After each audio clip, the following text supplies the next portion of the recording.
বিশ্বনবী কাঁদতে কাঁদতে মাথা তুলবেন, বলবেন আল্লাহ দুনিয়াতে সব নবীরা স্পেশাল দোয়া করেছে, আমি করি নাই, এবার আমি আমার স্পেশাল দোয়াটা করতে চাই, আপনি কবুল করবেন কিনা বলেন।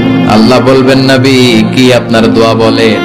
বিশ্বনবী বলবেন আমার একটা উম্মত যার অন্তরের মধ্যে যাররা পরিমাণ ঈমান আছে, একবার আপনারে আল্লাহ বলে ডেকেছে, একবার আমি বিশ্বনবীর উপর দরুদ করেছে, একবার শাহাদাতের বাণী আমার যে গুনাহগার উম্মত দুনিয়ার বুকে থেকে ঘোষণা দিয়েছে, ওই একটা উম্মত যদি জান্নাতে ঢুকতে না পারে আপনি আমারে জান্নাতে ঢুকাতে পারবেন না।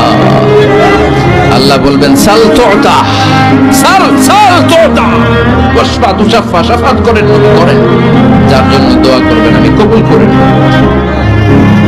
দুনিয়াতে বিশ্বনবী কম কষ্ট সহ্য করে নাই, 3 বছর শিয়াবে আবি তালেবে জেল খেটেছে। কয় বছর?